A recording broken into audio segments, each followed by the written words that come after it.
నోరు నొయ్యంగా ఒక్కసారి గోవిందాయని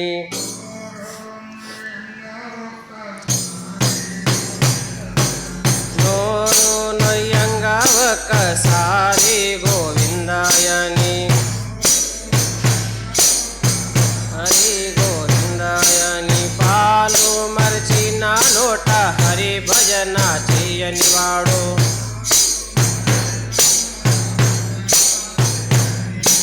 పాలు మరచిన నోట హరి భజన చేయని వాడు భజన చేయని వాడు ఉంటేనేమి వాడు పోతేనేమి వాడు ఉంటే వాడు పోతేనేమి వాడు ఉంటేనేమి వాడు పోతేనేమి వాడు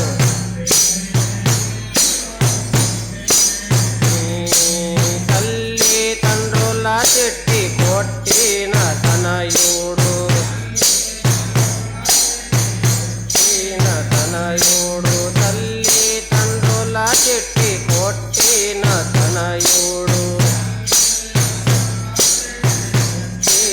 తనయుడు మంది ఆత్మను చంపి ధనమును దోచేవాడు దోచేవాడు మంది ఆత్మను చంపి ధనమును దోచేవాడు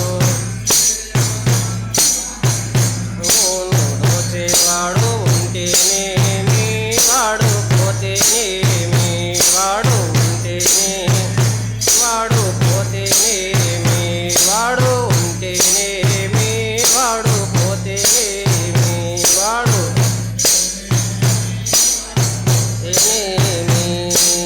అగ్ని సాక్షిగా పెళ్ళి ఆడిన భార్యని విడిచి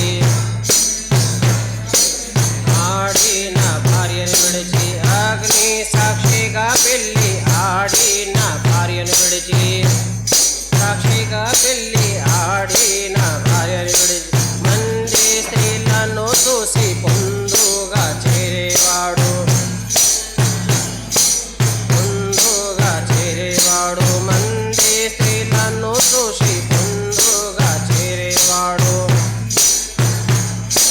పొందుగా చేరేవాడు ఉంటేనేమి వాడు పోతేనేమి వాడు ఉంటేనేమి వాడు పోతేనేమి వాడు ఉంటేనేమి వాడు పోతేనేమి వాడు పోతేనేమి సంతోలు చెప్పిన మాట శ్రద్ధతో విననివాడు శ్రద్ధతో విననివాడు సంతోలు చెప్పిన మాట శ్రద్ధతో విననివాడు శ్రద్ధతో విననివాడు పెడసు మాటలతోని గడసుగా తిరిగేవాడు తిరిగేవాడు పెడసు మాటలతోని గడసుగా తిరిగేవాడు గడసుగా తిరిగేవాడు ఉంటేనేమి వాడు పోతేనేమి వాడు ఉంటేనేమి వాడు పోతేనేమి వాడు ఉంటేనేమి వాడు పోతేనేమి వాడు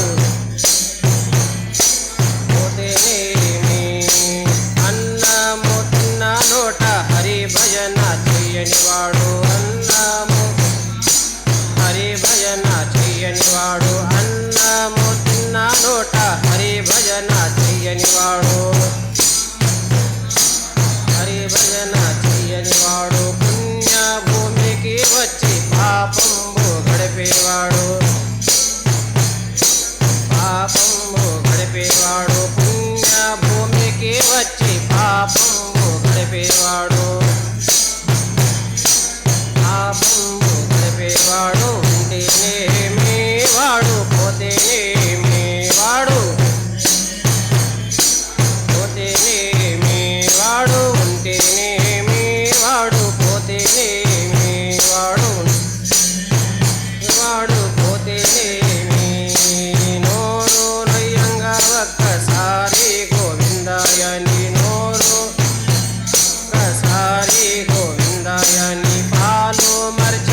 हरिः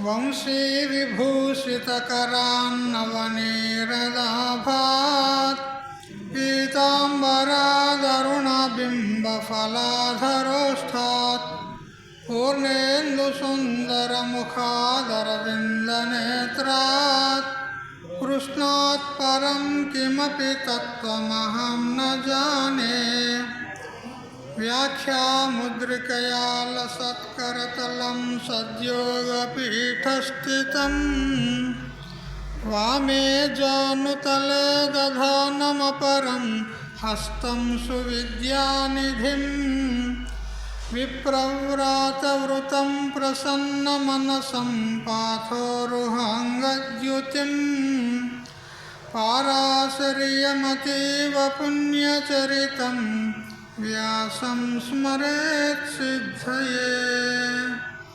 श्रुतिस्मृतिपुराणानाम् आलयं करुणालयं नमामि भगवत्पादं शङ्करं लोकशङ्करम् ईश्वरो गुरुरात्मेति मूर्तिभेदविभागिने व्योमवद्व्याप्तदेहाय दक्षिणामूर्तये नमः। युक्ताहारविहाराय विविक्तस्थलवासिने मलयाळयतीन्द्राय ब्रह्मनिष्ठाय ते नमः। गीता भागवताद्वैत तत्त्वामृतस्वरूपिणे गण्डीक्षेत्रनिवासाय रामकृष्णाय ते नमः। ॐ पूर्णमदः पूर्णमिदं पूर्णात् पूर्णमुदच्यते पूर्णस्य पूर्णमादाय पूर्णमेवावशिष्यते। ॐ शान्ति शान्ति शान्तिः।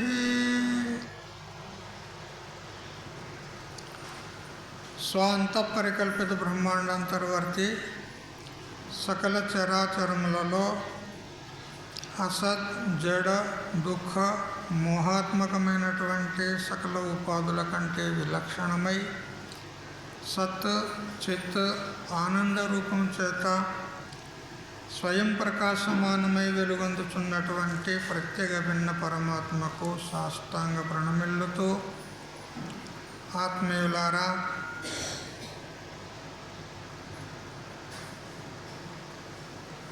శ్రీమద్భగవద్గీత ద్వితీయ అధ్యాయము సాంఖ్యయోగంలో మనము 16వ శ్లోకమును తెలుసుకుంటున్నాం. నాసతో విద్యతే భావో నాభావో విద్యతే సతః ఉభయోరపి దృష్టోంతః స్తనయోస్తత్వదర్శిభిః.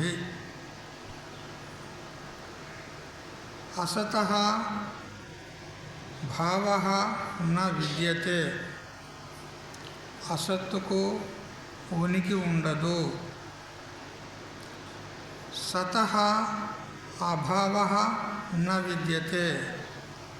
సద్వస్తువునకు అభావం అంటూ ఉండదు అని ఈ రెండు విధాలైనటువంటి సిద్ధాంతాన్ని, నిర్ణయాన్ని ఎవరైతే తెలుసుకుంటారో వారే తత్వదర్శులు.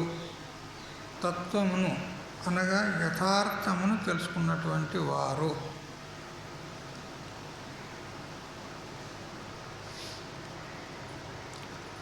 సత్ అనగా ఉనికి ఉన్నది అని మనం అంటాం కదా. ఘటము ఉన్నది, పటము ఉన్నది, పాషాణం ఉన్నది, ఫలానా ఉన్నది, ఉన్నది ఉన్నది ఉన్నది అని ఏదైతే ఉనికిని చెప్తామో దానికే సత్ అంటారు. అయితే ఇక్కడ ఈ సత్ అనేది 3 రకాల ఉంటుంది. మసక చీకట్లో పోతూ ఉంటే ఒక తాడు వలయాకారంగా పడి ఉందనుకోండి, అప్పుడు స్పష్ట ప్రకాశము లేదు, గాఢ అంధకారం కూడా లేదు. మంద అంధకారం, మంద ప్రకాశం ఉంది. అది ఏమున్నదో స్పష్టంగా తెలియదు మనకు. అప్పుడు దాన్ని చూడగానే సదృశ్య దోషం చేత పూర్వము ఎవరికైతే పామును చూసినటువంటి సంస్కారం అంతఃకరణలో ఉంటుందో అతనికి ఇది పాము అని భ్రాంతి అవుతుంది. ఉన్నది తాడే కానీ పాము అని భ్రాంతి అవుతుంది. ఇక్కడ ఏమున్నది అంటున్నాడు? పాము ఉన్నది అంటున్నాడు. ఇక్కడ కూడా ఉనికి ఉంది, అస్తిత్వం ఉంది. ఉన్నది అనేది ఉన్నది పామునందు. కానీ ఆ పాములో ఏ ఉనికి అస్తిత్వం అయితే ఉందో అది కించిన్ మాత్రమే, కొద్ది కాలం మాత్రమే ఉంటుంది. ఆ తాడు జ్ఞానం అయితే పాము లేకుండా పోతుంది. అంటే పాముకు ఉనికి లేకుండా పోతుంది. ఎందుకు? ఆడ పాము ఎప్పుడూ లేదు. కానీ కాసేపటికి ఎందుకు కాదు, పాము ఉన్నది అని అంటున్నాం మనం. ఉన్నది అనేది అక్కడ ఉంది. అదేవిధంగా మన శరీరం కానీ ప్రపంచం కానీ ఉన్నది అంటున్నాము. ఇక్కడ కూడా ఉన్నది అనేది ఉంది. కానీ ఇది వ్యవహార దశలో ఉంది. ఇది కించిత్ కాలం కాదు, అధిక కాలం ఉంటుంది. జన్మించింది మొదలు మరణించేంత వరకు ఉన్నది ఉన్నది అంటాం. శరీరం ఉన్నది, పటపటాలు ఉన్నాయి, ప్రపంచం ఉంది. కానీ ఇంకొకటి ఉంది. అది ఏమిటి అని అంటే పరమాత్మ. అది ఎప్పుడూ ఉంటుంది. ఈ ప్రపంచం ఉన్నప్పుడు ఉంటుంది, ప్రపంచం లేనప్పుడు ఉంటుంది. అది అధిక కాలం, ఇంకా ఈ ప్రపంచానికంటే కూడా అధిక కాలంలో ఉంటుంది. చూడు, ఈ ఉన్నది అనేటువంటి ఉనికి 3 తీరులో ఉన్నది. ఒకటి కించిత్ కాలం ఉన్నది, మరొకటి వ్యవహార కాలంలో కొంతమేరకు ఉంది. ఆ తర్వాత ఇంకా అనేక యుగాల్లో కూడా ఎల్లప్పుడూ ఉండేటువంటిది పరమాత్మ వస్తువు ఉంది. 3 రకాలు ఉంది. ఎట్లా అయితే ఇక్కడ మనం చెప్పుకునేటువంటి సత్ ఏదైతే ఉందో ఇది పరబ్రహ్మం యొక్క సత్. పరమాత్మ యొక్క ఉనికి ఏదైతే ఉందో, అస్తిత్వం ఉందో అది ఎల్లప్పుడూ ఉంటుంది. యుగాలు మారినప్పటికీ కూడా అది ఎట్లున్నదో అట్లే ఉంటుంది. అది మాత్రం ఎప్పుడు పోదు. ఈ ప్రళయాలు అవుతూ ఉంటాయి, జగత్తులు మునుగుతూ ఉంటాయి, కానీ అది మాత్రం ఎప్పుడూ ఉంటుందన్నమాట. అటువంటి సద్వస్తువునకు అభావం అనేది అంటే లేమితనము, ఇది లేదు అనేది లేదు పరమాత్మకు. పరమాత్మ మీరందరూ కూడా ఒప్పుకుంటారు కదా, భగవంతుడు ఒక పారు ఉండి ఒక పారు లేకుండా పోతాడా? భగవంతుడు ఎప్పటికి ఉంటాడా? ఎప్పుడూ ఉంటాడు భగవంతుడు కదా. అతనికి లేదు, అతడు లేడు అనేది లేదు, అంటే ఎల్లప్పుడూ ఉంటాడు. కానీ ఏది లేని వస్తువు ఉంటుందో దానికి ఎప్పుడు ఉనికి అనేది లేదు. అదే ఇప్పుడు మనం విచారం చేశాం కదా, తాడు మీద పాము, అది ఉందా? లేదు. కొన్ని కనపడుతున్నప్పుడన్నా, భ్రాంతి చేత భయపడుతున్నప్పుడన్నా ఉందా అక్కడ? లేదు, ఎప్పుడూ లేదు. అందుకని లేని వస్తువుకు ఉనికి అనేది ఎప్పుడూ ఉండదు. ఈ విధంగా ఎవరైతే తెలుసుకుంటారో వారే తత్వదర్శులు అని అంటున్నాడు ఇక్కడ. ఈ సద్వస్తువు అనేది కాలానికి అధీనమైనటువంటిది కాదు, ఒక కాలానికి మర్యాదితమైనటువంటిది, సీమితమైనటువంటిది కాదు. సద్వస్తువు కాలానికి అతీతమైనటువంటిది. ఎందుకంటే ఈ దేశకాలాదులు ఉత్పన్నం కాకపూర్వం కూడా అది ఉంది. అందుకని కాలానికి అతీతమైనటువంటి వస్తువు పరబ్రహ్మ వస్తువు.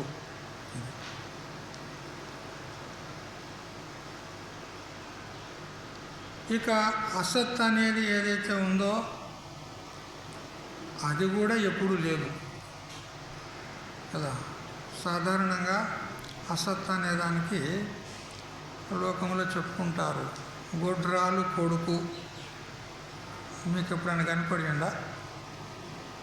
చూసిండ్రా? గొడ్రాలు కొడుకును ఏం మాటలే. ఆమెకు సంతానమే లేదు, కొడుకు ఎట్లా ఉంటాడో మేము ఎట్లా చూస్తాం కదా. ఎందుకంటే వాడు లేనే లేడు. గొడ్రాలు సంతానమే లేదు కాబట్టి గొడ్రాలు కొడుకు ఉండేది అనేది సంభవమే లేదు. ఆకాశ పుష్పం ఎప్పుడైనా చూసినరా? ఆకాశంలో పుష్పం చూసినరా? లేదు. కుందేలుకు కొమ్ములు చూసినరా? ఎప్పుడన్నా కుందేలుకు కొమ్ములు చూసినరా? మనిషికి కొమ్ములు చూసినరా కదా.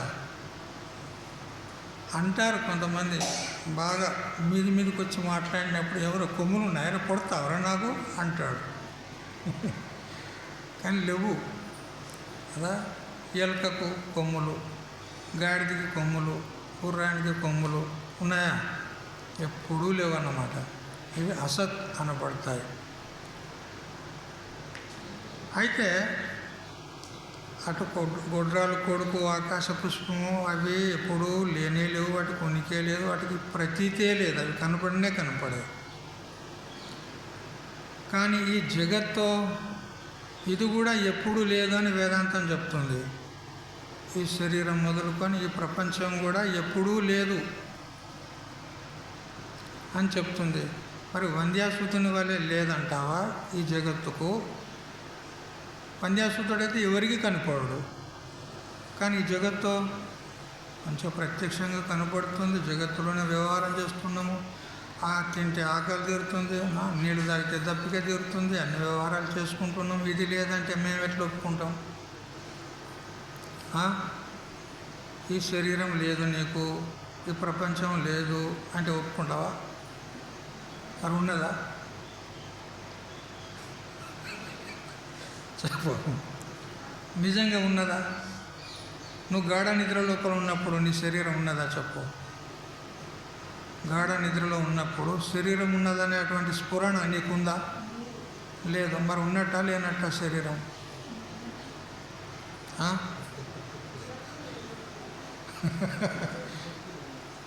ఉన్నట్టా లేనట్టా? లేనట్టే.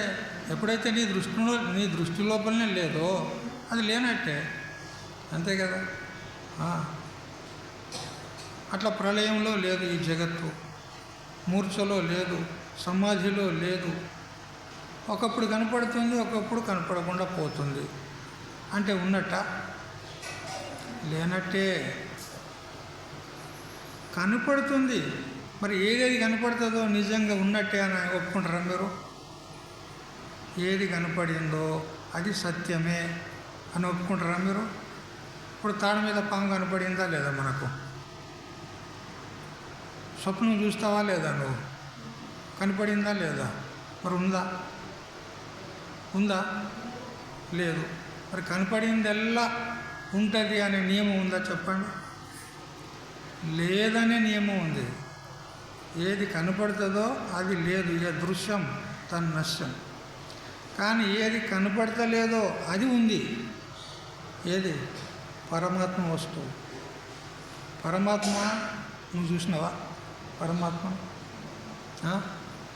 అయితే స్వామీజీ కొందరు మేము చూసినామని అంటారు కదా. మొన్న ఒక ఆయన వచ్చి చెప్పే కదా, నేను చూసిన అని. మరి ఇప్పుడు చూపెట్టు మనం కదా. అది ఎప్పుడో ఒకసారి అట్లా తన మనస్సు అంతఃకరణ వృత్తి తన ఆకారం అయ్యింది కాబట్టి ఆ విధంగా కనపడింది అంతే. కానీ అది కూడా సత్యం కాదు కదా. ఎండాకాలంలో బాగా ఉక్కపోస్తుందని వాకిళ్ళల్లో పడుకుంటారు. పల్లెటూళ్ళలో అయితే మీకు అందరి అనుభవం ఉంటుంది. అయితే ఒక పిల్లవాడు ఆ ఎదురుగా పాడుపడ్డ ఇల్లు ఉన్నది, ఒకటి కూలిపోయింది, ఆ ఇంట్లో ఎవరు లేరు.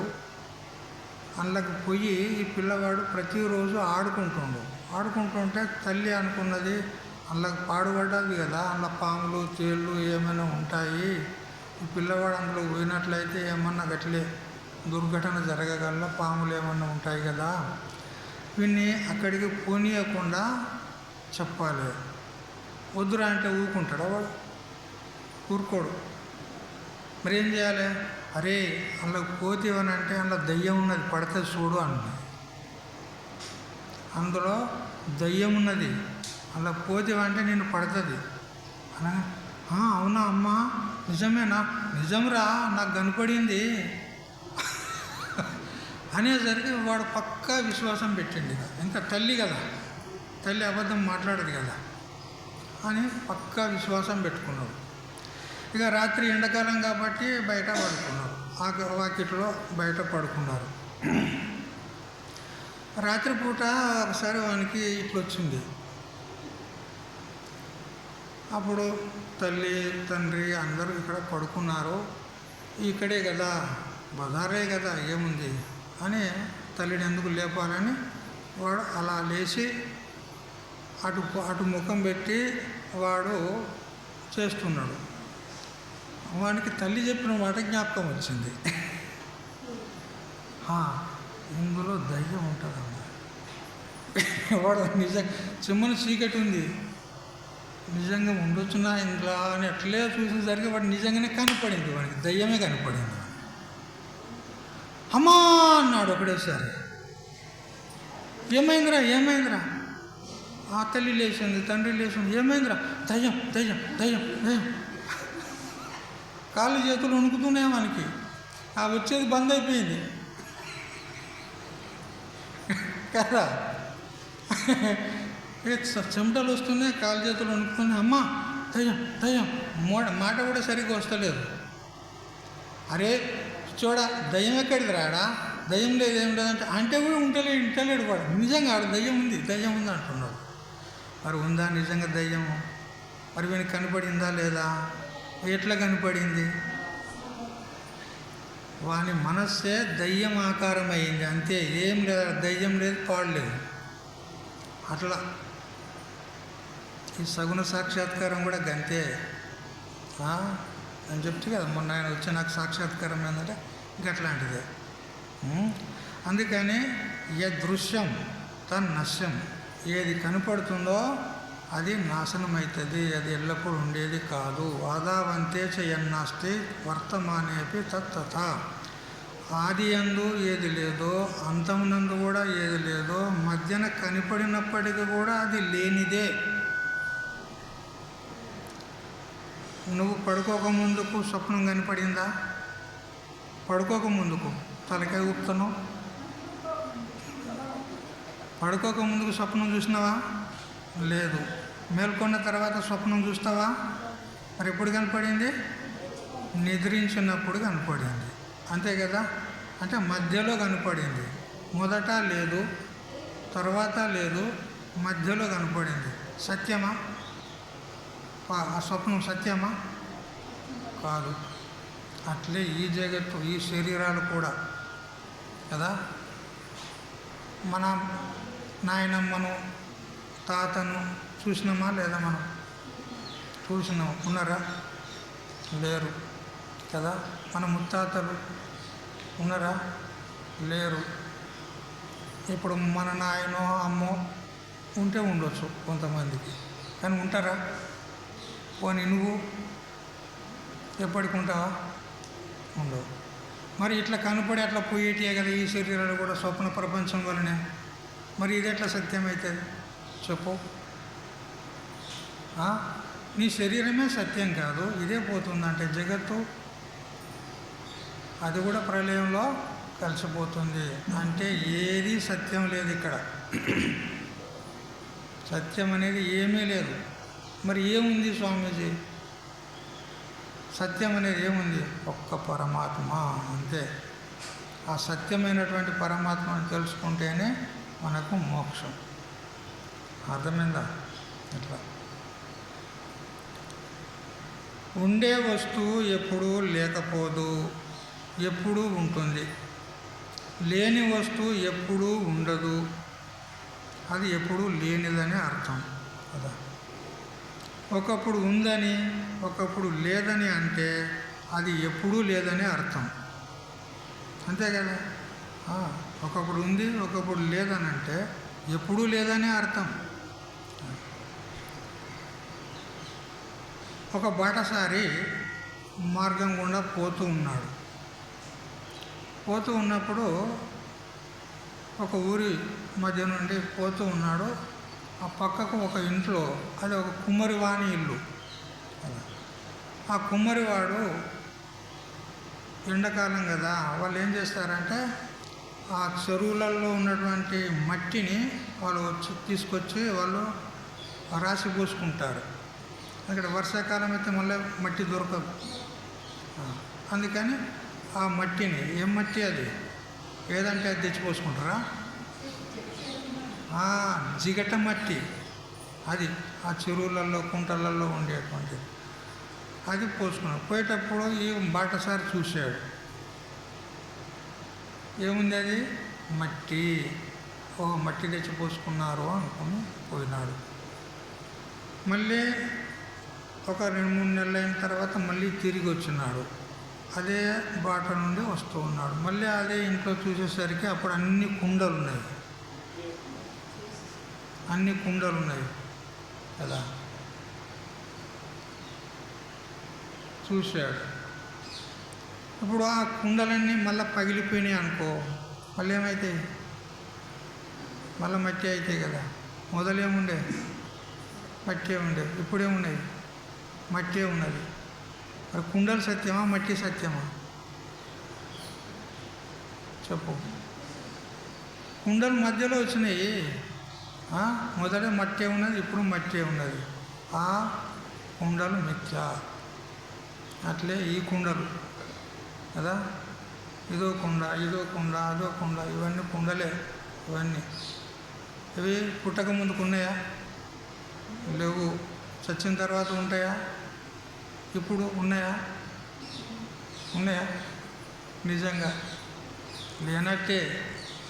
ఎందుకు భరోసా ఉన్నది దీని మీద? అంత విశ్వాసం ఎందుకు నీకు?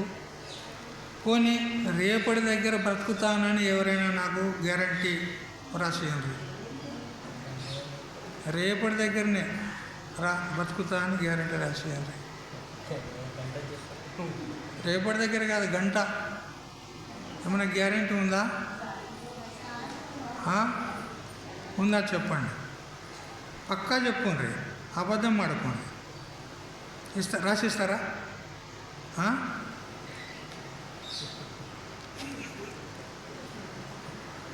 కదా అంటారా లేదా? అయ్యో నిన్న రాత్రి నాతో మంచిగా మాట్లాడిండయ్యా, మంచిగా తిన్నాడు, తాగిండు, మంచిగా నాతో మాట్లాడిండు. అయ్యో తెల్లారి వరకే మాయమైండయ్యా అంటారా లేదా? చూసారా?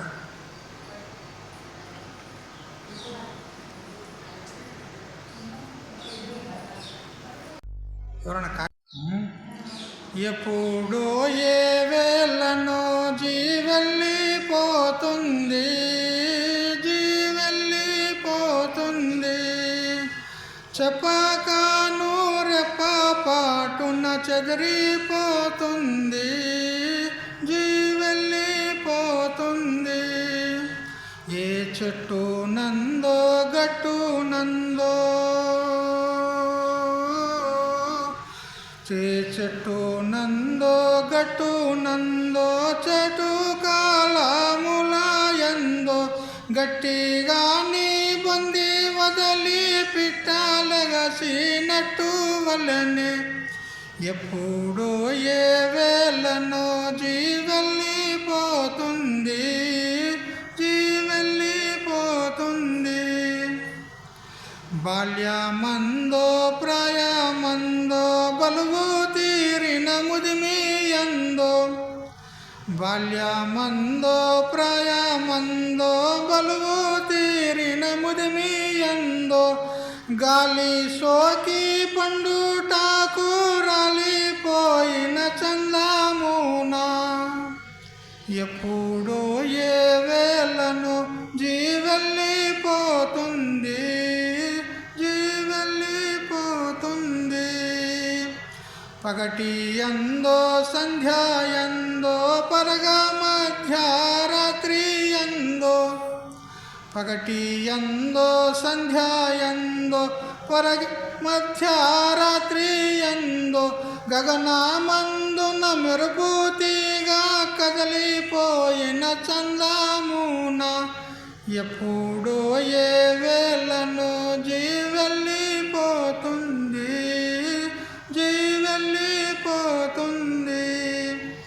బంధుజాలము తోడబుట్టిన భ్రతృలనుజులు భార్యాతనయులు, బంధుజాలము తోడబుట్టిన భ్రతృలనుజులు భార్యాతనయులు, ఎందారుండిన గాని వారల నెరగా జిమ్మి మోసపుచ్చి ఎప్పుడో ఏ వేళను జీవెళ్ళిపోతుంది, జీవెళ్ళిపోతుంది.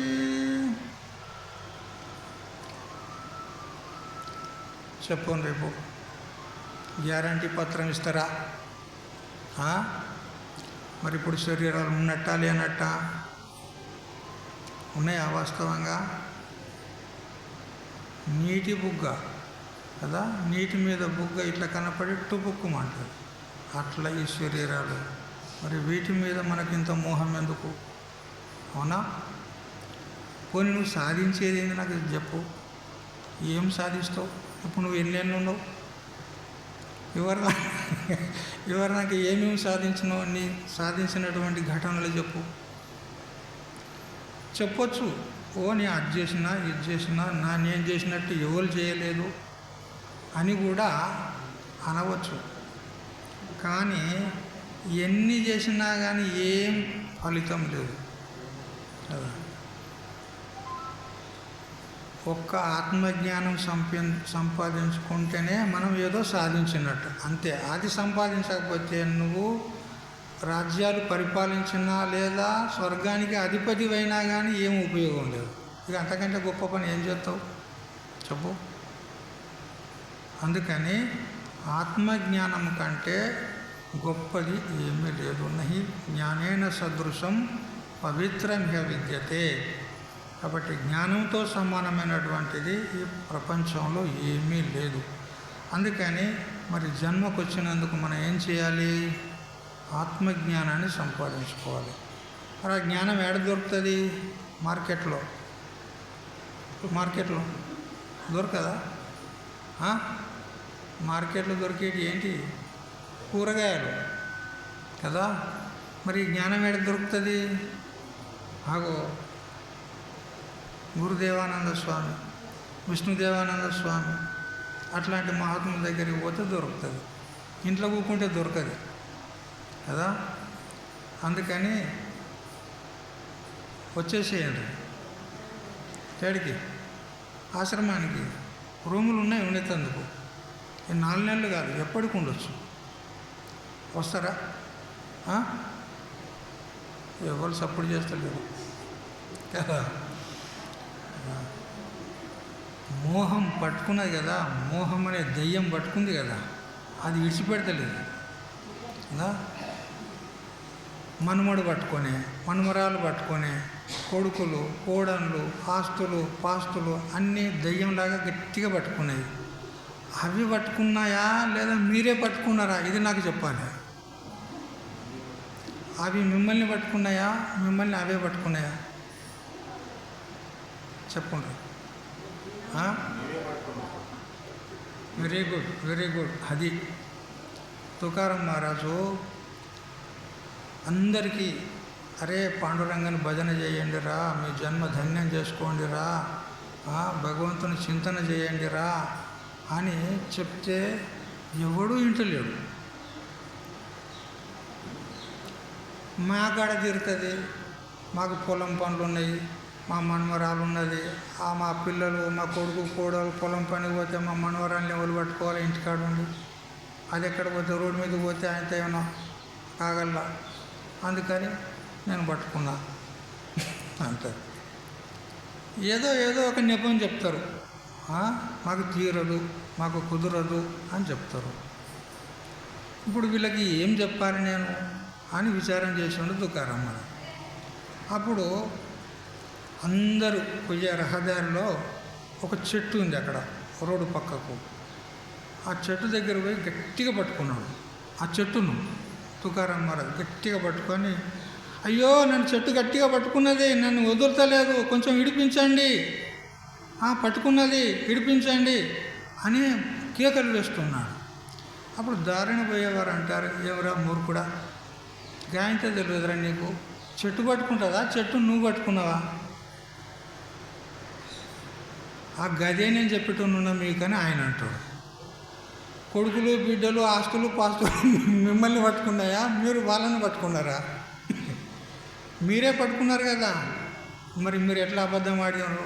వాళ్ళు పట్టుకున్నారు, నాకు నా మనమడు రానియడు, నా మనమరాలు రానియది, వెంబడి పడుతుంది, కొమ్ము పట్టి గుంజుతుంది, వీడికి ఎవరు రానియరు, పోరా నన్ను చిన్నపిల్లగాళ్ళని రానియరు, పట్టుకొస్తే ఓ తంట, రాకపోతే మీరే తిడతారు అని మీరంటారు. ఇది అబద్ధం కదా? మీరు పట్టుకున్నారా, వాళ్ళు పట్టుకున్నారా? మీరే పట్టుకున్నారు, అందరూ ఒప్పుకున్నారు కదా. మరి ఎప్పుడైతే మీరే పట్టుకున్నారో మరి విడవడానికి కూడా మీకు వస్తుంది కదా. పట్టుకున్నది మీరైనప్పుడు మీరే విడవచ్చు కదా, విడవచ్చు. కోతులు పట్టేవాడు ఆ కోతులు ఉన్న చోట బాగా ఎక్కడైతే కోతులు తిరుగుతూ ఉంటాయో అక్కడ ఒక కూజా తెచ్చిపెట్టాడండి. కూజా ఎట్లా ఉంటుంది? మూతి సన్న ఉంటుంది కదా, ఈ కంఠం సన్న ఉంటుంది. అయితే అతడు ఏం చేశాడంటే ఆ కూజాలో పుట్నాలు పోసాడు. పుట్నాలు పోసి ఆ కోతులున్న చోట పెట్టాడు. పెట్టి దూరంగా నిలబడ్డాడు. అప్పుడు చెట్ల మీద ఉన్న కోతులు టకా టకా టకా అన్నీ కిందికి దిగినాయి. కిందికి దిగి నేను నేను నేను అన్నట్టు వచ్చేసినాయి. వచ్చేసి ఆ పుట్నాలు బుక్కుదామంటే అందులో ఒక పెద్ద కోతి ఉంటుంది కదా, మేనేజర్. అందులో పెద్దది ఉంటుంది, మేనేజర్ ఉంటుంది, అది దేని దగ్గర అనేది ఉంటుంది అది కదా. అప్పుడు అది ఏం చేసిందంటే అన్నిటినీ దూరం కొట్టి అది చెయ్యి దూర్చింది. అలా చెయ్యి ఎట్లా దూర్చింది? చెయ్యిని ఇలా ముడిచి దూర్చింది. అందులో దూర్చి దానికి చేతికి ఎన్ని వస్తాయో అన్ని గట్టిగా పట్టుకున్నది.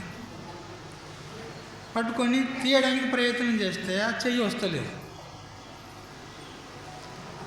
అది అనుకున్నది నన్ను ఎవడో పట్టుకున్నాడు అని ఎగురుతుంది. అది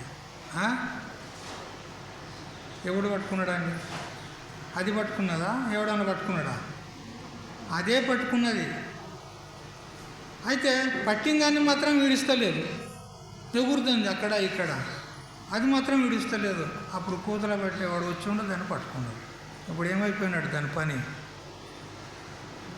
పరాధీనం బతుకైపోయిందా లేదా కదా. వాడు దయదలిసి వాడు ఏమైనా పెడితే తినాలి, లేకపోతే గట్లే ఉండాలి కదా. పరాధీనం బతుకైపోయింది. వాడు ఇక కూతురని ఆడిస్తాడు. ఇక వాడు బెత్తం పట్టుకొని అడుగుతాడు దాన్ని. అది ఏమైనా కింది మీద చేస్తే టక్కున వేస్తాడు వాడు.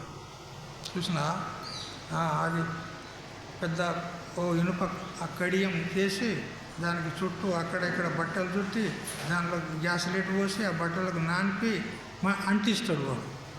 అంటించి ఆ కోతిని అలా నుంచి ఎల్లు దుంకు అంటాడు వాడు. తుంకాలే, లేకపోతే కొడతాడు వాడు కదా. పరాధీనం బతికైందా లేదా? ఇట్లా అయిపోయింది. చూసినావా? ఏమన్నా చూసో అదో ఇస్తే పుణ్యం, కానీ ఉట్టి నీళ్ళు ఇస్తే ఏం? సరే,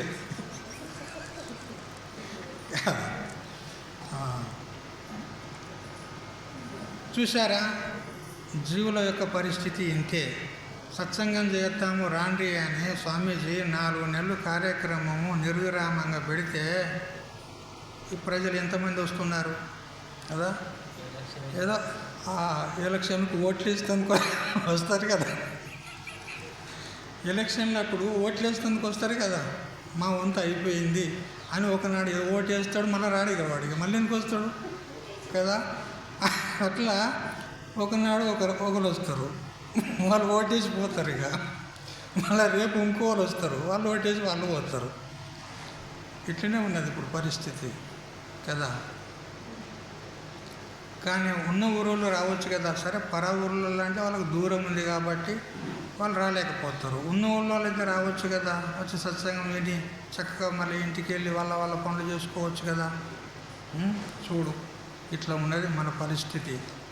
అంటే సత్సంగం అంటే ఇట్లా భజన అంటే బజ్జుకుంటావు, తినుమంటే లేచి కూకుంటావు కదా. భజన చేయరా అంటే పడుకుంటావు.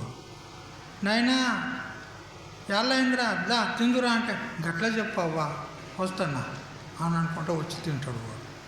ఇట్లా ఉన్నది మన పరిస్థితి. అందుకని అట్లా కాకుండా నిత్య నిరంతర ఆదరణీయంగా మనం సత్సంగం చేస్తూ ఉండాలి.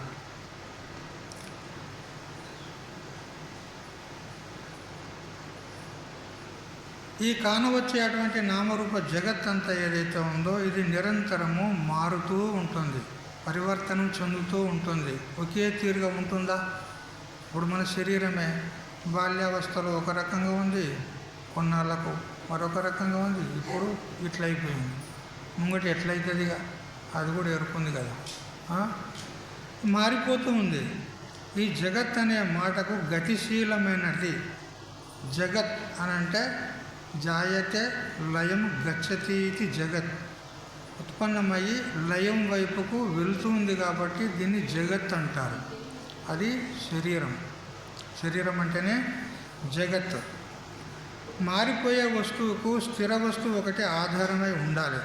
మరి ఈ జగత్ అంతా మారిపోతుంది కదా, ఈ మారిపోయేదానికి ఒకటి స్థిరమైనటువంటి వస్తువు ఆధారమై ఉండాలి అంటాడు కదా.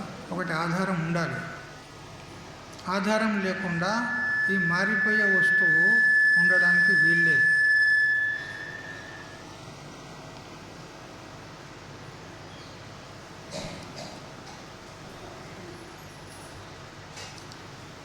అయితే దాని ఆశ్రయంతో ఈ నామరూప జగత్తు పరిభ్రమిస్తుంది.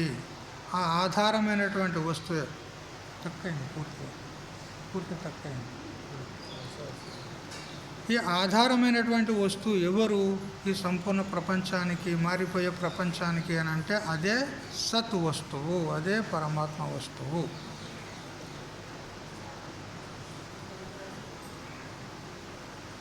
స్వతంత్ర సత్తా అనేది ఈ కానొచ్చే ప్రపంచానికి లేదు.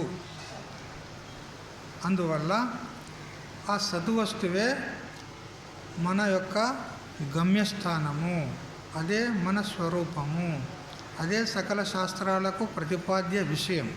దాని గురించే చెప్తుంది శాస్త్రం అంతా. ఆ సద్వస్తువు ఏదో అదే పరమాత్మ అని చెప్తుంది. అయితే ఈ నామరూపాలు ఏవైతే ఉన్నాయో ఇవి సత్యం కాదు, వాటికి ఏం విలువే లేదు. ఉన్నది ఒకే ఒక వస్తువు. ఒక గణపతి భక్తుడు ఆయన గణపతి పరివారాన్ని అంతటినీ కూడా బంగారంతో చేయించాలి అనుకున్నాడు. గణపతి పరివారం అంటే గణపతికి కావలసినటువంటి పీఠము, మరి ఎలుక కదా, ఇవన్నీ కూడా అతడు బంగారంతో చేయించాలి అనుకున్నాడు. అప్పుడు బంగారం తెచ్చాడు. ఎంత? 100 తులాలు, 100 తులాల బంగారం కదా. ఎవరి దగ్గర ఉన్నదో చేయలా పట్టుండ్రు. ఎవరి దగ్గరైనా ఉండొచ్చు కానీ లేవట్టారు, ఎందుకంటే పొద్దుకి వస్తారని కదా. అమ్మ ఉన్నదని చెప్తే పొద్దుకి రారు మళ్ళా, అందుకని చెప్పారన్నమాట. అయితే బంగారం తెచ్చాడు. ఏమయ్యా కనపడకుండా పెడుతున్నాం. గణపతికి 20 తులాలు, గణపతి విగ్రహం చేయడానికి 20 తులాలు, పీఠానికి 20 తులాలు, గణపతి కూర్చునే ఆసనం దానికి 20 తులాలు, మరి గొడుగు మీద ఛత్రం దానికి 20 తులాలు, మరి వాహనమైనటువంటి ఎలుక మహారాజు ఉంటాడు కదా, ఆయనకు 20 తులాలు, మరి పంచపాత్ర ఆచనం చేసేది అది అన్నీ ఉంటాయి కదా, దానికి 20 తులాలు. ఈ చొప్పున 100 తులాల బంగారం చేయించాడు అన్నీ. ఇక ఆయన మంచిగా పూజ వగైరా చేసుకుంటూ ఉన్నాడు. అయితే కొందరు అనుకుంటారు భగవంతుని ఆరాధించినట్లయితే మాకు హర్కత్ బర్కత్ అవుతుందని కొందరు అనుకుంటారు కదా. లేదా తిరుపతికి పోతే దేవుడు మాకు అనుగ్రహించి హర్కత్ బర్కత్ ఇస్తాడని అనుకుంటారు. ఎవరికి నోస్తలేదు. ఇంకా చూడు, ఇంకా వేరే కొందరు తిరుపతికి పోతే మాకు వెంకటేశ్వర స్వామి మాకు హర్కత్ బర్కత్ మంచిగా ఇస్తాడని అనుకుంటారు. అయితే భగవంతుని పూజ చేయొద్దు ఇట్లా కాదు, పూజ చేయాలి. పూజ చేస్తే పుణ్యం వస్తుంది, తీర్థయాత్రలు చేస్తే పుణ్యం వస్తుంది. అయితే ఈ పుణ్యం ఏదైతే ఉందో, ఇప్పుడు మనం చేసుకున్నటువంటి పుణ్యం ఏదైతే ఉందో అది ఇప్పుడు ఫలం ఇయ్యదు, ఇప్పుడే ఫలం ఇయ్యదు. అది కాలాంతరంలో లేదా జన్మాంతరంలో అది ఫలం ఇస్తుంది. అయితే కొందరికి ఎట్లా జరుగుతుందంటే కాకతాళీయ న్యాయం వలె. ఏ విధంగా అంటే ఒక తాళ వృక్షం ఉందనుకో, తాడి చెట్టు. ఆ తాడి చెట్టుకు పండ్లు పండినాయి. అందులో ఒక పండు బాగా పక్వానికి చెందింది. అది ఇక తాడి చెట్టు మీద ఉండడానికి ఆస్కారం లేదు, అది ఊడిపోవడానికి సిద్ధమైంది, పడిపోవడానికి సిద్ధమైపోయింది. అదే సమయానికి ఒక కాకి వచ్చి ఆ పండు మీద వాలింది. వాళ్ళే చూసేటోడు ఏమంటాడు, కాకి వచ్చి పండు వడగొట్టింది అంటారు కదా. కాకి వచ్చి పండు పడగొట్టింది, కాకి రాకుంటే కూడా పడేదే ఉండేది అదే క్షణంలో. అట్లా మనం తిరుపతి పోయి రాగానే మనకు లక్షలు వచ్చినాయి ఒకటేసారి. బిజినెస్ కదా, వ్యాపారం లోపల లాభమే లాభం వచ్చింది. అప్పుడు అబ్బా నేను తిరుపతి పోయినందువల్ల ఆ వెంకటేశ్వరుడు అనుగ్రహించిండు అని అనుకుంటారు కదా. కానీ అంత అబద్ధమే ఇదంతా. వీని పుణ్యమే ఆ క్షణాన, వాని పూర్వపుణ్యం ఉంది కదా ప్రారంధం, ఆ పుణ్యమే ఇప్పుడు ఆ ఫలాన్ని, ఆ లక్షలు రావడానికి ఆ పూర్వపుణ్యం కారణం. ఇప్పుడు వెంకటేశ్వరుడు కారణం కాదు. బాగా వినండి, వెంకటేశ్వరుడు కారణం కాదు. అయితే వీళ్ళు అనుకుంటారు వెంకటేశ్వరుడే మమ్మల్ని అనుగ్రహించాడు. అయితే వెంకటేశ్వరుని దగ్గర పోయినటువంటి పుణ్యం వృథా పోదండి, అదేం వృథా పోదు. అది మళ్ళీ మనకు ముందు ఫలాన్ని ఇస్తుంది, కానీ అదే ఇప్పుడు ఫలాన్ని ఇవ్వదు. కానీ చాలామందికి భ్రమ అవుతుంది. అక్కడ పోతే మాకు ఇదైంది, ఇక్కడ పోతే అదైంది అంటారు. ఇక కొందరికి ఏమి హర్కత్ బర్కత్ ఏమి రాలేదనుకో, అప్పుడు వెంకటేశ్వరుని విడిచిపెడతారు వాళ్ళు. వెంకటేశ్వరుని విడిచిపెట్టి సింహాచలం పోతారు. ఇక అక్కడ నరసింహస్వామి ఉన్నాడు కదా, ఆయనని పట్టుకుంటారు. ఇక అయ్యా ఆయన పోతే ఏం చూస్తలేడు మా దిక్కు, నువ్వన్నా చూడు అని అక్కడ పోతారు ఇక కదా. ఎక్కడ పోయినా ఏం లేదనుకో, అది వాని ప్రారంధం. అయితే పోయిండు కదా దేవుని దగ్గరికి, ఆ పుణ్యం మాత్రం వృథా పోదండి. పోయాడు కదా, భగవంతుని దర్శనం చేసుకున్నాడు కదా, ఆ వృథా పోదది. అది తర్వాత కాలాంతరంలో ఫలం ఇస్తుంది. కానీ ఇప్పుడు ఏం ఫలం దొరకలే కదా అంటాడు కదా. ఎందుకంటే వాని ప్రారంధమే గట్ల ఉంది. పూర్వం మనం తెచ్చుకున్నటువంటి ప్రారంధం చూసారా. ఆ ప్రారంధం కూడా ఎక్కడిదో కాదండి, మనం పూర్వం చేసుకున్న పుణ్యమే.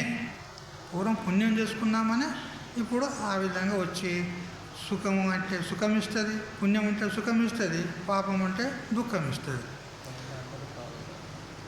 అయితే కొబ్బరికాయ కొట్టంగానే కొడుకు పుట్టాలి, ప్రదక్షిణ చేయంగానే ఫలం దొరకాలంటే దొరకదండి.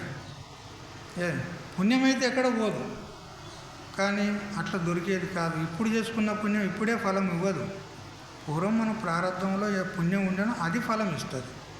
అయితే ఈ గణపతి భక్తుడు ఉన్నాడు కదా, ఈయనకు దురదృష్టవశాత్తు పూజ అయితే చేస్తుండే, కానీ దురదృష్టవశాత్తు వాడు దరిద్రుడైపోయాడు. బంగారుతో విగ్రహాలు చేసి పూజ చేస్తుంటే భగవంతుడు వాడు దరిద్రుడైపోయాడు. ఎందుకట్లా అంటే ఇప్పుడు చేసే పుణ్యం ఉన్నది కదా, ఇది వాని పదర్లో పడుతుంది, వాని గోడంలో అది సేవ్ అవుతుంది. కానీ పూర్వం చేసుకున్న పాపం ఉన్నదే, ఆ పాపము వానికి దరిద్రాన్ని ఇచ్చింది. అప్పుడు దారిద్ర్య అవస్థ వచ్చింది. ఇక ఈ బంగారం ఉండి ఏం లాభం అనుకున్నాడు, అమ్మడానికి సిద్ధమైనాడు. కంసాలి దగ్గరికి పోయినాడు.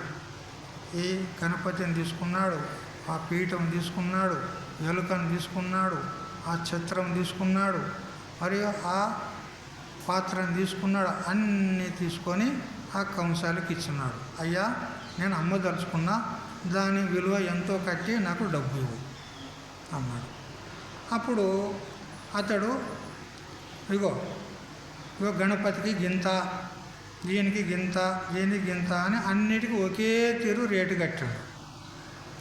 ఒకే తీరు రేటు కట్టి మొత్తం టోటల్ గింత అయింది, తీసుకోవాలి. ఏమయ్యా, గణపతి కూడా గంతే ధరనా అని దేవుడయ్యా, గణపతి కూడా ఎలుక కట్టినట్టే కడతావా ధర అంటే, నీకు దేవుడు ఎలుక అది ఇది అనే దృష్టి ఉందేమో కానీ నాకు మాత్రం ఒకటే దృష్టి. ఏంటిది? బంగారం. అంతే. అది ఎలుక అయితేంది, అది గణపతి అయితే నాకేంది? అది 20 తులాలు ఉన్నది, దానికి ఎంత ఇవ్వాలో గంత ఇస్తా అంత. అంటే చూడండి, ఈ నామరూపాలు ఉన్నాయి కదా, ఎలుక, చిత్రము, గణపతి, వీటికి ఏమైనా విలువ ఉందా? గణపతి అనే ఒక ఆకారం విగ్రహం చేసుకుని దానికి ఏమైనా విలువ ఉందా? మరి దేనికి విలువ కట్టిండు అతడు? బంగారానికి. ఎందుకు చెప్పిన ఈ దృష్టాంతం తెలిసిందా?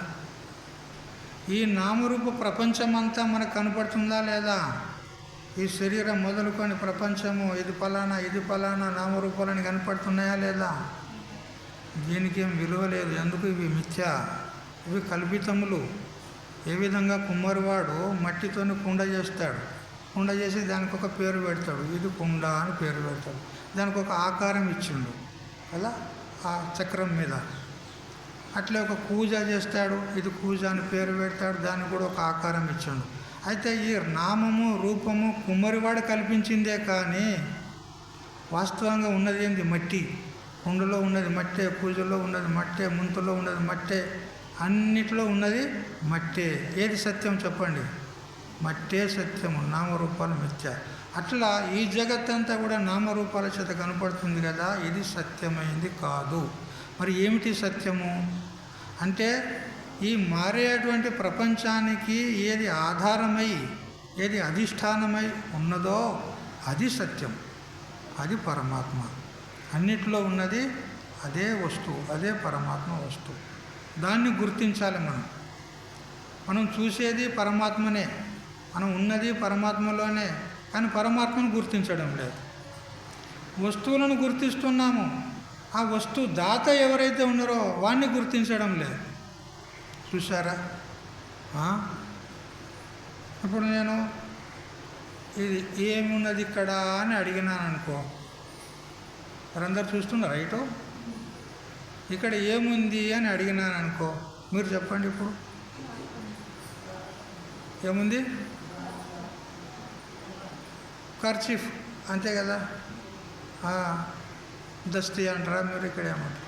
సరే, రుమాలు ఉందంటున్నారు కదా. ఇంకా ఏముంది చెప్పండి? ఇంకా ఏముంది చెప్పండి? చెయ్యి కనపడుతుంది అంతే కదా. దారం అనండి, ఏమన్నానండి, మీరు అసలైందని చెప్తలేరు. దారం ఉందంటున్నారు, ఒకరు కర్చీఫ్ అంటున్నారు, ఒకరు చెయ్యి అంటున్నారు. ఇంకేముంది అని అడిగింది అనుకో, చెప్పండి ఇప్పుడు చెప్పండి. ఇంకేం కనపడుతుంది మీకు? ఇంకేముంది చెప్పండి? అయిపోయింది, బుద్ధి కుంటుపడింది, ఏం లేదు ఇక. కానీ ఉంది కదా. ఇక్కడ ఆకాశం ఉందా లేదా? దీన్ని ఎవరైనా చూసినరా? చెప్పినరా? చూడు, ఉందా లేదా కానీ చెప్పినరా? చెప్తలేరు. ఆ ఆకాశం ఉన్నదనే నేను మీకు చూపించగలుగుతున్నా. ఆకాశమే లేకపోతే చూపించలేను. అట్లా ప్రతి వస్తువునందు కూడా పరమాత్మ ఉన్నాడు.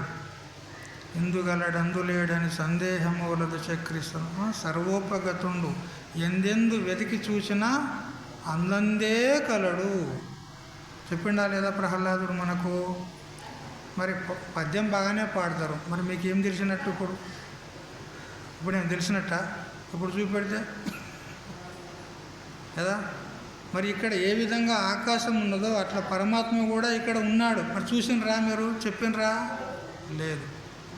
అతన్ని గుర్తించాలి కదా. ఈ నామరూపాలు వదిలిపెట్టండి. ఈ నామరూపాలకు ఆధారం ఏదో అది పరమాత్మ వస్తువు. जो सुख नित्य प्रकाश विभु नाम रूप आधार मति न लखै जिह मति लखै सोमय शुद्ध अपार అని విచార సాగరంలో మొట్టమొదటి మంగళ పద్యం ఇది కదా. ఈ నామరూపాలకు ఆధారమైంది ఏదో అది నేనే అన్నాడు. చూసారా? స్వాప్నిక పదార్థాలు మీకు కనపడతాయి, స్వప్నంలో అనేక పదార్థాలు మీరు చూస్తారు. వాటికి ఆధారం ఎవరు చెప్పండి? అవి ఎవరి యందు కనపడుతున్నాయి? నీ యందే కదా. స్వప్న పదార్థాలు బయట కనపడుతున్నాయా, నీలోన కనపడుతున్నాయా? బయట ఉన్నట్టు కనపడుతున్నాయి, కానీ బయట ఉన్నాయా, లోన ఉన్నాయా? నీలోనే కనపడుతున్నాయి కదా. మరి వాటికి ఆధారం ఎవరు చెప్పండి? వాటికి ఆధారం ఎవరు? అవి కనపడడానికి కారణం ఎవరు? నీవే. నువ్వు ఉన్నావని కనపడుతున్నాయి. నువ్వు లేకపోతే ఏదీ లేదు. నువ్వు లేకపోతే ఏమీ లేదు. నువ్వు ఉన్నావని అన్నీ ఉన్నాయి అంతే. ఆ భగవంతుడు కూడా నువ్వు ఉన్నావని ఉన్నాడు, నువ్వు లేకపోతే భగవంతుడు కూడా లేడు. అంతే కదా. అహం భక్త పరాధీన అని భగవంతుడే చెప్పిండు కదా. ఇప్పుడు మనం ఆలయంలో విగ్రహాన్ని మనం స్థాపించుకుంటాం, భగవంతుడని మొక్కుతాం కదా. ఆయనే వచ్చి కూకున్నాడా, మీరు పెట్టినరా? చెప్పండి. ఆ గుళ్ళోకి ఆ భగవంతుడు, ఆ విగ్రహము ఆయనే వచ్చి కూకున్నాడా, మీరు పెట్టినరా? మీరే పెట్టినరు కదా. ఇప్పుడు మీరు గొప్పనా, వాళ్ళు గొప్పనా? మీరు గొప్పనా, ఆయన గొప్పనా? ధైర్యం రాదా? చూసారా? అందుకని నువ్వు ఉన్నావని భగవంతుడు ఉన్నాడు. నువ్వు మొదలు ఉంటేనే కదా భగవంతుని విగ్రహం పెట్టినావు. నువ్వే లేకపోతే భగవంతుని విగ్రహం ఎవడు పెడతాడు? అట్లా నువ్వు ఉన్నవని ఈ జగత్తుంది, నువ్వు ఉన్నవని పరమాత్మ ఉన్నాడు. ఎవడో కాదు, నువ్వే. నువ్వు లేకపోతే ఏమీ లేదు. అంత మొత్తమే మునిగిపోతుంది బ్రహ్మాండం. బ్రహ్మాండం మునిగినట్టే. ఒక నక్క బావిలో పడ్డదంట. ఒక నక్క బావిలో పడిందంట. రాత్రిపూట పడింది. ఆ రాత్రిపూట దాన్ని ఎవరు తీస్తారు? ఆ విధంగా ఏదో ఒక రకంగా అందులో బ్రతికి ఉంది. ఇక తెల్లవారుతూ ఉండగా, అయ్యో లోకం మునిగిపోతుంది, నన్ను బయటికి తీయండ్రి, లోకం మునిగిపోతుంది, నన్ను బయటికి తీయండ్రి అని శబ్దం వస్తుంది బావి లోపల నుంచి. ఆ శబ్దం వస్తుంటే ఆ బాట గుండా దారి గుండా పోయేటువంటి వానికి వినపడింది ఆ శబ్దం. వినపడి ఏమో శబ్దం వస్తుంది అని బావి దగ్గరికి వచ్చాడు. అది అలాగే ఉంటుంది, లోకం మునిగిపోతుంది, నన్ను బయటికి తీయండ్రి అంటాడు. అప్పుడు లోకం మునిగిపోతుందంట. అరే తెలుసుకోవాలి కదా, తెల్లారంగా లేవగానే న్యూస్ పేపర్ ఎక్కడ పోయాలని చూస్తాం కదా మనం కదా. అట్లా మరి ఇదేదో విచిత్రం ఉన్నది, లోకం ఎట్లా మునిగిపోతుంది తెలుసుకోవాలి అని. అంటే వాడు ఆ నక్కను ఏదో ఉపాయంతో బయటకు తీసాడు. బయటకు తీసిన తర్వాత ఏమైనా నక్క బావా, లోకం మునిగిపోతుందని అంటే కదా, ఇప్పుడు చెప్పు ఎట్లా మునిగిపోతుందో అంటే, నేను చచ్చిన తర్వాత లోకం మునిగిపోతే ఏమున్నదో అన్నా సార్ కదా. నేనే చచ్చిన తర్వాత లోకం మునిగినట్ట ఉన్నట్ట, మునిగినట్టే. నువ్వు ఉంటే లోకం ఉన్నట్టు. అట్లా అన్నిటికీ ఆధారం నీవే, ఎవరో కాదు. పరమాత్మ ఉన్నాడని అంటున్నావు, అది సత్యము. కానీ పరమాత్మ అంతటా ఉన్నాడని కూడా అంటున్నావు కదా. మరి పరమాత్మ అంతటా ఉన్నాడు, నీలో ఉన్నాడా లేదా? మరి నువ్వెవరు? ధైర్యం వస్తలేదు కదా. అంతటా ఉన్నాడు పరమాత్మను ఒప్పుకుంటారు. అంతటా ఉన్నాడు నీలో ఉన్నట్ట లేదట? ఉన్నాడు. మరి నువ్వెవరు? చైతన్యం ఈ శరీరంలో ఏదైతే ఉందో ఆ చైతన్యము అదే పరమాత్మ, ఎవరో కాదు, అది నువ్వే. అది తెలుసుకోవాలి. మొదలు నాకేనా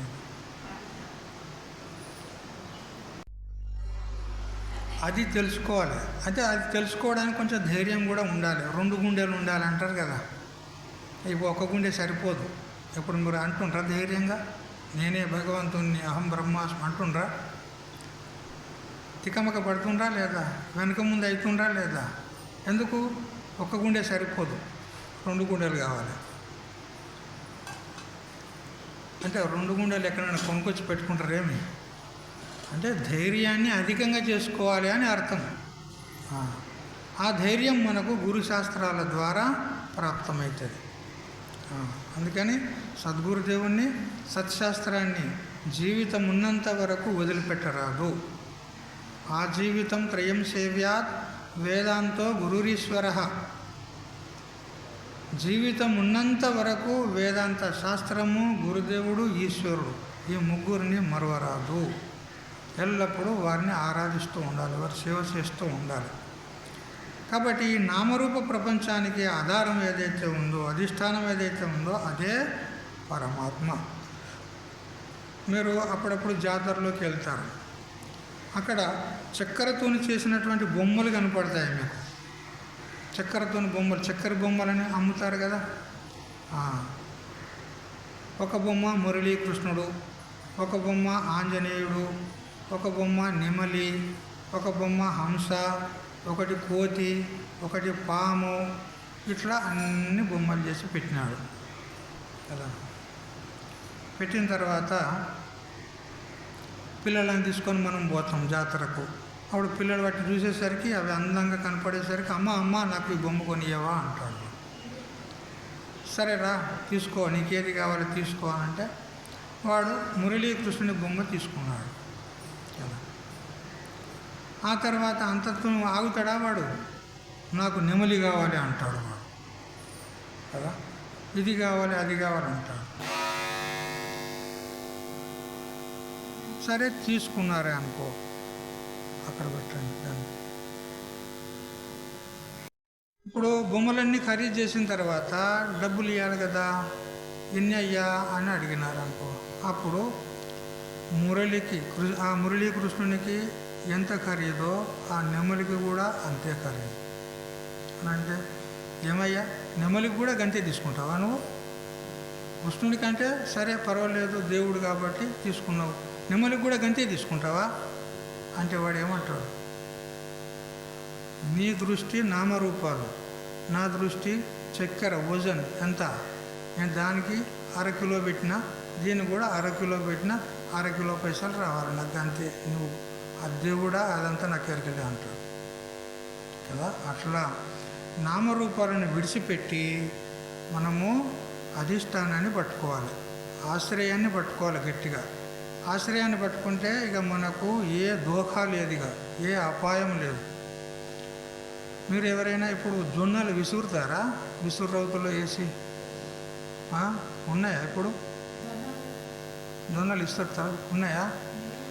విసిరేటప్పుడు ఆ జొన్నలు ఇన్ని వేస్తూ ఉంటారు, విసురుకుంటూ ఇన్ని వేస్తూ ఉంటారు. అయితే ఆ గింజలు, ఆ బీజాలు కొన్ని ఆ బొడ్డును ఆశ్రయించుకొని ఉంటాయి. నడుము బొడ్డు ఉంటుంది కదా, దాన్ని ఆశ్రయించుకొని ఉంటాయి. అవి మాత్రం నలిగిపోవు. ఏవైతే ఆ బొడ్డును విడిచి అగావు పని చేస్తాయో, బయటకు వస్తాయో, అవి పిండి అయిపోతాయి. చూసారా? అట్లా మనం భగవంతుని ఇడిచినామనుకో పిండి అయిపోతూనే ఉన్నాం అది ఎక్కువ. అందుకనే భగవంతుని గట్టిగా పట్టుకోవాలి, అప్పుడు మనకు ఏ భయము ఉండదు. తెలిసిందా? అదన్నమాట. సదేవ సౌమ్య ఇదమగ్ర ఆసీద్ ఏకమేవ అద్వితీయం బ్రహ్మ నేహ నానాస్తి కించన అని మనకు శృతిమాత చెప్తుంది. ఈ సృష్టి ఉత్పత్తి కంటే పూర్వము సద్రూప బ్రహ్మం ఒకటి మాత్రమే ఉండే, రెండో వస్తువు లేదు అన్నాడు. మరి గాఢ నిద్రలో ఉన్నప్పుడు ఎంతమంది ఉన్నారు చెప్పండి? గాఢ నిద్రలో ఉన్నప్పుడు ఎంతమంది ఉన్నారాడా? నువ్వు ఒక్కడే ఉన్నావా? అనేక మంది ఉన్నారా? నీ మన్మడు, మన్మరాలు, కొడుకులు, కోడలు వాళ్ళందరూ తీసుకొని పోయినావా లోపలి గాఢ నిద్రలోకి? ఎవరు లేరు కదా, ఒక్కడే ఉన్నావా లేదా? అట్లా ఈ సృష్టి ఉత్పత్తి కంటే పూర్వం ప్రళయకాలంలో పరమాత్మ ఒకటే ఉండే, రెండో వస్తువు లేదు. ఆ ఒకటే సత్యము. ఈ తర్వాత వచ్చినటువంటి నామరూపాలు ఇవి మిథ్య, ఇవి మళ్ళీ పోతాయి. మళ్ళీ ప్రళయం కాగానే ఇవి మళ్ళీ పోతాయి కదా. మనము నిద్రలో ఉన్నప్పుడు ఒక్కలమే ఉంటామా లేదా? గాఢ నిద్రలో ఉన్నప్పుడు ఒకలమే ఉంటామా? మన శరీరం అన్నా ఉన్నదనే స్పృహ ఉంది అక్కడ? లేదు కదా, ఒక్కలమే ఉన్నాం మనం. మళ్ళీ లేచిన తర్వాత అన్నీ కనపడుతున్నాయి నామరూపాలు. మళ్ళీ మనం నిద్రపోయామనుకో మళ్ళీ ఏం లేదు, మళ్ళీ ఒక్కడే ఉంటావు. అంటే అవి ఈ నామరూపాలు ఉన్నప్పుడు ఉన్నావా లేదా? నువ్వు ఉన్నావు. అవి లేనప్పుడు ఉన్నావు. అంటే ఎప్పుడూ నువ్వు ఉన్నావు, కానీ నామరూపాలు మాత్రం ఎప్పుడూ ఒకసారి మాత్రమే కనపడుతున్నాయి. ఇవి సత్యం కాదు, నువ్వే సత్యం, అది తెలుసుకో. ఈ విధంగా శృతిమాత మనకు చెప్తూ ఉంది. ఒకే పరమాత్మ ఉన్నాడు. జగత్తును సృష్టి చేశాడంటే ఏ సామగ్రులతో చేశాడు? ఈ జగత్తును రచన చేశాడు, జగత్తును సృష్టించాడు పరమాత్మ అని అంటాం మనం. కానీ ఏమేమి సామగ్రులు తీసుకొని జగత్తును తయారు చేశాడు అతడు? ఇప్పుడు కుమ్మరివాడంటే ఒక పొడుగాటి కర్ర ఉంటుంది, ఒక చక్రం ఉంటుంది. దాన్ని ఆ చక్రం మీద ఆ కర్ర పెట్టి దాన్ని బాగా తింపుతాడు. తింపిన తర్వాత ఆ మట్టిని దాన్ని కుండలాగా మారుస్తాడు. అంటే ఆ కుండ కావడానికి ఇవన్నీ సామగ్రులు, కర్ర, ఆ చక్రము, ఇంకా అనేక ఉంటాయి. మరి పరమాత్ముడు ఈ సృష్టిని తయారు చేయడానికి ఏం సామగ్రులు తీసుకున్నాడు? ఏమేమి సాధనాలను అవలంబించాడు అని అంటే ఏమీ లేవు అక్కడ. నువ్వు స్వప్న ప్రపంచం తయారు చేయడానికి ఏమేమి సామగ్రులు తీసుకున్నావు చెప్పు? స్వప్నాన్ని చూస్తున్నావు కదా నువ్వు రోజు. ఆ స్వప్న ప్రపంచం ఉత్పన్నం చేయడానికి ఏమేమి సామగ్రులు తీసుకున్నావు నువ్వు? మరి అన్నీ కనపడుతున్నాయి కదా, ఏమీ లేవు. ఒకటే ఒకటి ఉంది అక్కడ, నువ్వు నిద్రపోయినవని కనపడుతున్నాయి అంతే. నువ్వు నిద్రపోకపోతే స్వప్నమే లేదు. ఆ నిద్రాదోషం చేత స్వప్న ప్రపంచం కనపడింది. అట్లే ఇక్కడ కూడా ఈ సంపూర్ణ బ్రహ్మాండాన్ని కూడా రచన చేయడానికి పరమాత్మకు సామగ్రి ఏది? ఒక్క అవిద్య, మాయ. ఆ మాయను తీసుకున్నాడు, చేశాడు. ఆ మాయ కూడా ఎక్కడి నుంచి వచ్చింది? మాయ కూడా ఎక్కడి నుంచి వచ్చింది? కల్పించుకున్నాడు అంతే, వాస్తవం కాదు. అందుకని అర్జునునికి భగవంతుడు బోధిస్తూ, ఓ అర్జున, ఆత్మ ఒక్కటే సత్య వస్తువు. దేహాధికాలు, మాత్రా స్పర్శాలు, శీతోష్ణాలు, సుఖ దుఃఖాలు వాటికి ప్రేరక ప్రేరణాదులు మొత్తం అసత్తులే. ఒక్క ఆత్మనే సత్యం. తద్భిన్నం ఏది ఉన్నది అంతా అసత్తే, ఏది కూడా సత్యమైనది కాదు. అంటే సత్తుకు అభావం లేదు, అసత్తుకు భావం లేదు. సద్వస్తువు అయినటువంటి పరమాత్మ వస్తువు ఉన్నదో అది ఎప్పుడు కూడా లేకుండా పోదు, లేని వస్తువు ఎప్పుడు ఉండదు. ఇది నియమం. లోకాలు వడ్డించినా కానీ ఇది చలనం లేని సిద్ధాంతము, అబాధిత సిద్ధాంతం. ఉన్న వస్తువు ఎప్పుడు కూడా లేకుండా పోదు, లేని వస్తువుకు ఉనికి ఎప్పుడూ లేదు. బస్ అంతే. లేనిది లేనే లేదు, ఉన్నది ఎప్పుడు ఉంటుంది, అంతే. సత్తు సత్తే, అసత్ అసత్తే అని ఈ విధంగా తత్వజ్ఞానుల యొక్క నిష్కర్ష. ఉభయోరపి దృష్టోంత తనయో తత్వదర్శిభి అని చెప్పాడు కదా శ్లోకంలో. తత్వదర్శుల యొక్క నిష్కర్ష, వాళ్ళ దృష్టి ఇదన్నమాట. వ్యర్థంగా ఎందుకు ఏడుస్తున్నావు? మరి ఇటువంటి నిర్ణయం ఉన్నది. శాస్త్రం ఈ విధంగా నిర్ణయం చేస్తుంది. ఒక ఆత్మ తప్ప రెండవ వస్తువు లేదు. రెండవ వస్తువు ఉన్నదంటే అది సత్యం కాదు. మరి ఎదురుగా ఉన్నటువంటి భీష్ముడు, ద్రోణాచార్యుడు, మరి కృపాచార్యుడు, ఇంకా రాజాది రాజులు, సైన్యము, మరి ఆ ఏనుగలు, గుర్రాలు, ఇవేవో ఉన్నాయి కదా ఎదురుగా. ఇవన్నీ సత్యం అంటావా? కాదు. కానీ వాళ్ళలో ఏ చైతన్య వస్తువు ఉందో అది సత్యము. అదైతే ఎప్పుడు మరణించేదే కాదు. మరి ఎందుకు ఏడుస్తావు? తత్వం ఎరిగి శోకాన్ని వదులు అంటాడు. ఈ ప్రకారంగా భగవంతుడు సదసత్తుల యొక్క నిర్ణయాన్ని చెప్పి ఇప్పుడు ఆ సద్వస్తువునే కొంచెం విస్తారం చేసి చెప్తూ ఉన్నాడు. ఆ పరమాత్మ వస్తువునే మరికొద్దిగా విస్తారం చేసి అది ఎప్పుడూ నాశనం అయ్యేది కానే కాదు అని మళ్ళీ గట్టిగా చెప్తున్నాడు.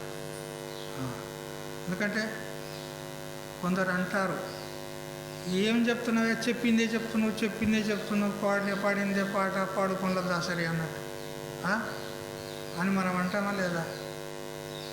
భగవంతుడు చెప్పిందే చెప్తున్నాడు. మరి ఆయనకి ఎందుకన్నారు మీరు? ఏమయ్యా చెప్పిందే చెప్తున్నామని అంటే, చెప్పిందే చెప్పితే మనం తెలుసుకునేటువంటి విషయం ఏదైతే ఉందో అది పూర్వం కొంచెము అదృఢంగా ఉండే, కొంచెం గుర్తు లేనట్టుగా ఉండే. కానీ మరొకసారి వింటే పక్కా అవుతుంది, దృఢమవుతుంది అన్నమాట. అదన్నమాట చెప్పింది చెప్పడంలో తాత్పర్యం ఏంటంటే ఇది తాత్పర్యం. ఇప్పుడు ఒక కుర్రాడు కాలేజీకి పోతాడు. మొట్టమొదటిసారి జైన్ అయితేందుకు పోతుండే. ఇదివరకు సిటీకి ఎప్పుడు పోలేదు కదా, కొత్తపేట నుంచి విశాఖపట్నం పోతున్నాడు కాలేజీకి. అయితే ఇక కాలేజీలో సీట్ వచ్చింది, ఇక జైన్ కావాలి, ఇక 15 రోజులు అయితే పోయి జైన్ కావాలంటే అప్పటి నుంచి మొదలు పెడుతుంది ఇక తల్లి, బిడ్డో అక్కడ కాలేజీలో పోరాణంలో జర బద్మాషిగాలు ఉంటారంట, జర జాగ్రత్త, ఆ సినిమాలకు షికార్లకు పోకు, ఆ రోడ్ల మీద తినకు, బజ్జీలు అవి ఇవి తినకు, ఈగలు దోమలు వాళ్ళని పెడితే రోగాలు వచ్చి చచ్చిపోతారు అని ఇక మొదలుపెట్టిందంటే 15 రోజుల దగ్గర చెప్తూనే ఉన్నది. వాళ్ళ సోపతి పట్టకు బిడ్డో, వీళ్ళ సోపతి పట్టకు బిడ్డో, ఇది వీళ్ళు మంచోళ్ళు ఉండరు, వాళ్ళు మంచోళ్ళు ఉండరు అని 15 రోజులు చదివింది. చివరికి బస్సు ఎక్కేటప్పుడు మంచిగా చదువుకో బిడ్డ అంటారు కదా. ముఖ్య తాత్పర్యం ఏమున్నట్టు ఇక్కడ? మంచిగా చదువుకో, ఇది ముఖ్య విషయం కదా. అది చెప్పడానికి ఇక ఎన్నో చెప్పింది కదా, ఇట్లుండు అట్లుండు, అది చేయి ఇది అన్నీ చెప్పింది. కానీ ముఖ్య విషయం అది కదా, అదనమాట. కొందరు చెప్పిందే చెప్తూ ఉంటారు. అయితే మనం అనుకోవద్దు ఏం చెప్తున్నాడు. దీనికి పునరుక్తి దోషం అంటారు శాస్త్రంలో. ముక్తి అంటే మాట, పునరుక్తి అంటే చెప్పిందే చెప్పిన మాట అన్నమాట. అది దోషం అని పరిగణించుతారు సాహిత్యకారులు. కానీ వేదాంతంలో అది దోషం కాదు. ఎందుకనంటే ఈ జీవుడు మహాభయానకమైనటువంటి అవస్థలో ఉన్నాడు కదా. అటువంటి అవస్థలో ఉన్నవాడిని మేలుకొల్పాలంటే పదే చెప్పవలసి ఉంటుంది. ఇప్పుడు మీరందరూ నా దిక్కు చూసుకుంటూ ఏకాగ్రతతో వింటున్నారు, ఇటువైపు చూస్తున్నారు. అటువైపు నుంచి మీ వెనుక అగో పాము వచ్చింది అక్కడ. ఉం?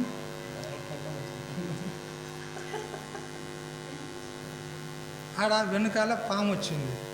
అది మీకు కనపడుతుందా, నాకు కనపడుతుందా? మాకు కనపడుతుంది. ఇప్పుడు నేనేం చేయాలి? నేనేం చేయాలి? పాము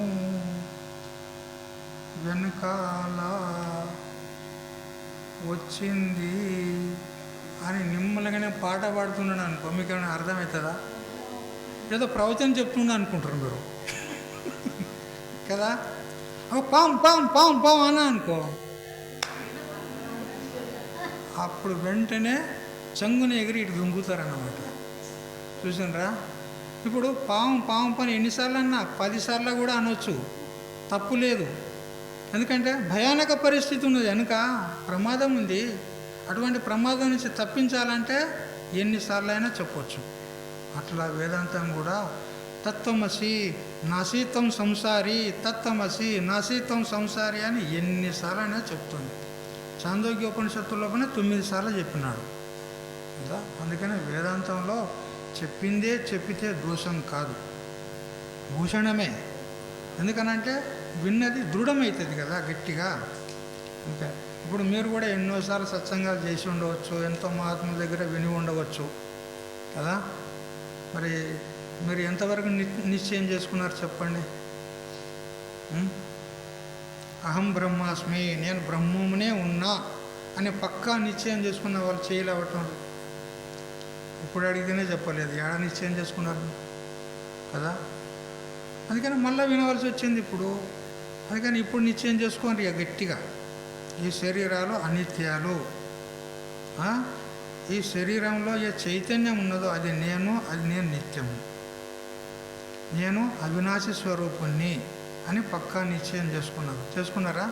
చేసుకోకపోతే ఇప్పుడు చేసుకోండి. భగవంతుడు చెప్తుండు, శ్లోకం చదవండి అందరు కలిసి. అవినాశితు తద్విద్ధి ఏన సర్వమిదం తతం వినాశమవ్యయస్యాస్య న కశ్చిత్ కర్తుమర్హతి. చూడు, ఏన ఇదం సర్వం తతం, దేని చేతనైతే సంపూర్ణ జగత్తంతా వ్యాపించబడి ఉందో, తద్ అవినాశి ఇది విధి, అది అవినాశి స్వరూపం ఉన్నది అని తెలుసుకో. ఈ ప్రపంచమంతా దేని చేత వ్యాప్తమై ఉన్నదో అది అవినాశి స్వరూపం. ఎవరి చేత వ్యాప్తమై ఉంది?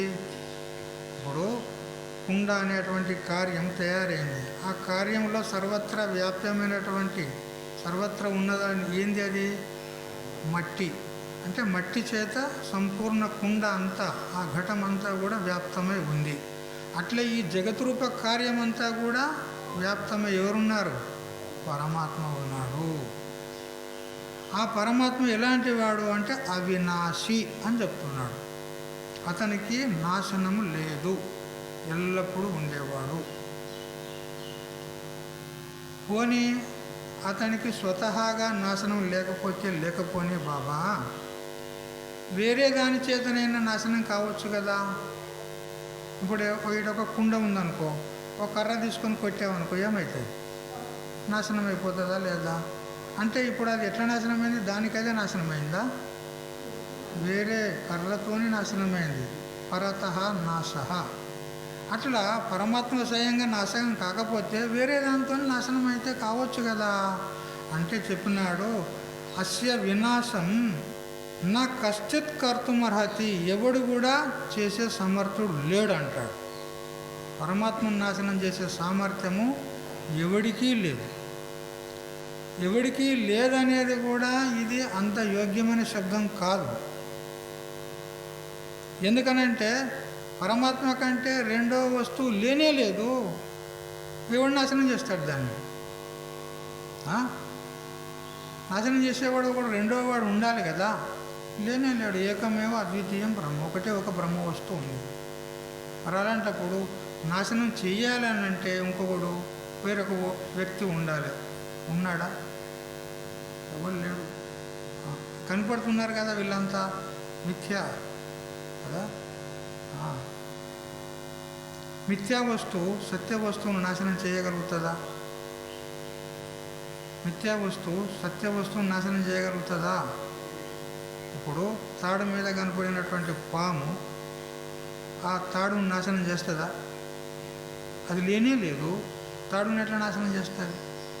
అట్లా ఈ జగత్తు కానీ, జగత్తులో ఉన్నటువంటి జీవకోట్లు కానీ, ఇంకా బ్రహ్మ విష్ణు మహేశ్వరులు మొదలైనటువంటి దేవతలు కానీ ఎవ్వరు కూడా ఆ పరమాత్మను నాశనం చేయడానికి సమర్థులు కారు. ఎందుకు? ఉంటే కదా, ఎవడు లేనే లేదు. ఉన్నా కూడా వాళ్ళు సత్యం కాదు, మిథ్యా వస్తువు సత్య వస్తువుని ఏమి చేయజాలదు. ఎత్ర యద్ అధ్యాస తత్ కృత్యేన గుణేన దోషేన వా అనుమాత్రేణ అపి సహ న సంబధ్యతే అని జగద్గురు శంకరాచార్యుల వారు అధ్యాస భాషలో రాస్తారు. ఏది దేని యందు అధ్యస్థమై ఉంటుందో, ఆరోపితమై ఉంటుందో, కల్పితమై ఉంటుందో ఆ కల్పిత వస్తువు అధిష్టానాన్ని ఏమీ చెయ్యజాలదు. ఇదన్నమాట, ఇది సిద్ధాంతం. అయితే ఈ శ్లోకం యొక్క వ్యాఖ్యానము మనం క్రమంగా సాయంత్రం తెలుసుకుందాం. హరి ఓం తత్సత్.